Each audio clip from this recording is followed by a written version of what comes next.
Hello everyone and welcome back to my channel. It's been a long time since I've filmed. My last video was like 3 months ago. So I figured I'd do like a little life update and come back on and just do like a Q&A on the SIE. Sorry I've been gone for so long. I figured the videos I had up there would be helpful to most people taking the SIE. So I figured that's all I really needed to dish out, but there's been a few questions that have come through that I just wanted to go over. But the reason I've been away is because I got engaged and I'm having a baby. So my life has changed within the last 6 months and some things are on hold with the Series 7, but I did pass the SIE. So that is something that I have about 4 years until I need to take my next exam. I plan on getting the Series 7 done soon, but I just can't tell you when.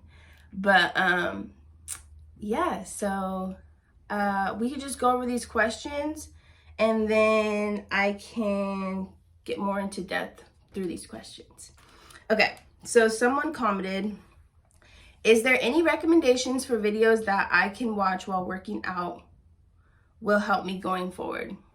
So I would suggest, if you've already gone through your videos on your training course and you're looking for like more information, I would suggest YouTube University. Get on YouTube, look for people who've taken the SIE and just learn from their experience. That's part of the reason why I wanted to create these videos, because I'm actually like a real person going through the experience of the SIE, and I just wanted to just document my experience. And I know that was helpful for others, because one person that I watched a lot was Capital Advantage Tutoring, and he's a guy from New York, and I loved watching his videos because he's on multiple social media platforms. He's on TikTok, Instagram, YouTube. He does training sessions on YouTube. So it was just super helpful to see, like basically have an instructor outside of your program. So yeah, I would just suggest look for him. He was super helpful for me. I mentioned him in my other videos. And yeah, so someone said, I'm about to join an internship with Northern Western Mutual. So I wanted to touch on this because everyone has so many different paths on what they're going to be doing, what company they're going to be working for. Me personally, I seen someone in the comments saying that I work for Fidelity. I do not work for Fidelity. I work for a small business with a financial advisor who's an independent broker. And so my entry into the business is a little different than most. Most people work for like Northwestern Mutual or Fidelity or JP Morgan. But the route that I took, I really am thankful for that, because I get one-on-one training from the financial advisor. I'm like his assistant in a way, but my title is client relations manager. So I deal with the clients, but with dealing with the clients, I learn each client situation, what they're looking to do, what accounts they're looking to set up. And so the reason why I wanted to get my master's. I don't want to get my master's. The reason I wanted to get my license was simply because I wanted to understand more so about client accounts. And so, I mean, I would suggest, if you're interested in getting in this field, look for a financial advisor in your area that's looking to take you under their wing and will help you and guide you, and get experience working in their office first. Like I'll do stuff like do paperwork, schedule meetings, multiple things. And I was doing that for 4 years before I actually went and took my exams, or even were interested in taking my exams. I had no idea what nothing was. But I had that experience already working in a financial office. So the transition of going to do my SIE was a bit more, I was just a little bit more confident because I've already seen a lot of the terminology through the applications. but taking the actual exam really brought everything together.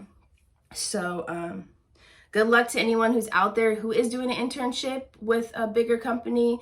That's awesome. You're gonna learn a lot. But I will say, what I've heard is they don't give you as many chances to take the exam. So that goes to my next question. Someone said, are you with a company that allowed you to retake the exam multiple times? Yes, I am. I failed this exam 2 times before I passed it on the third time. It was really difficult for me because there was just so much to know. And I mean, I give it to people out there who don't have that many chances, because this is not an easy exam. It like someone in the comments said that you have to memorize a lot of things. And yeah, you can memorize things, but like there's a lot of things to know. So you kind of have to know you surface level of things.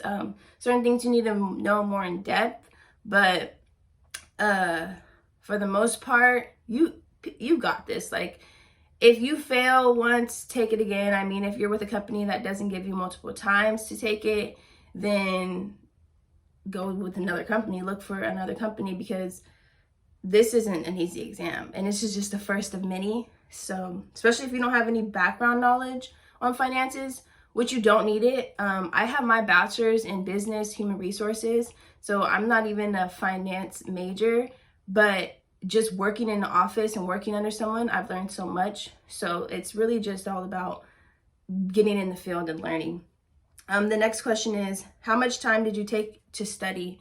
So I took in my previous video, I mentioned I started studying in July. I didn't take my exam till the next year in February, and I ended up failing the first time. So I had to wait 30 days, took my next one March, failed, had to wait 30 days, took my next one in April, passed in April. So it was a little bit under a year it took me. And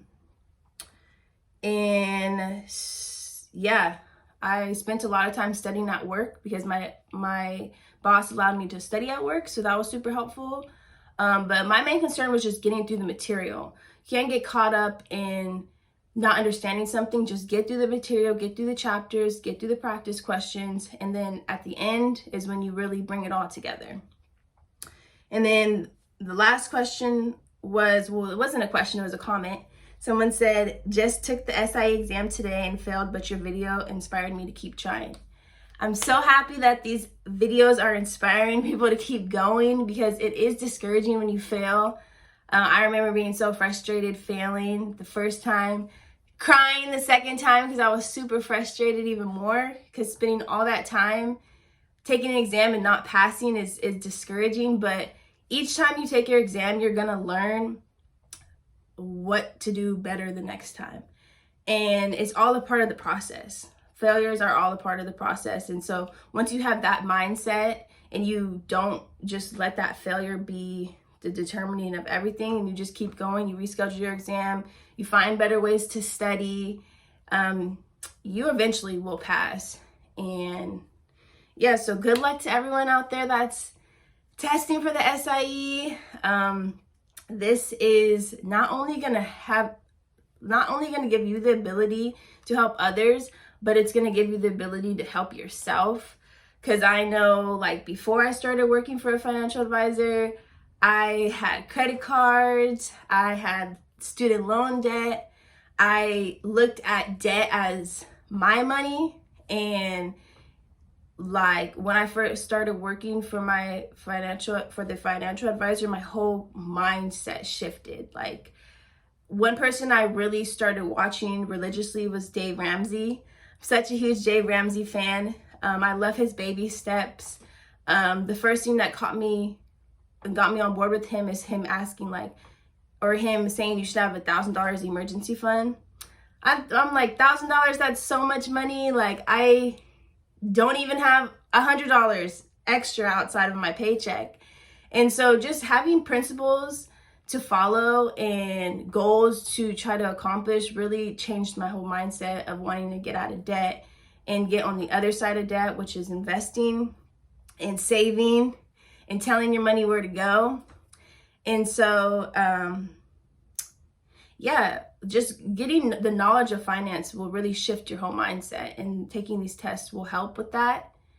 And I just want to say, to close out this video, comment down below, let me know what other videos you want to see from me, maybe some more questions for me to answer, because these videos are nice to just kind of get some feedback from what you guys are saying and kind of communicate with you guys.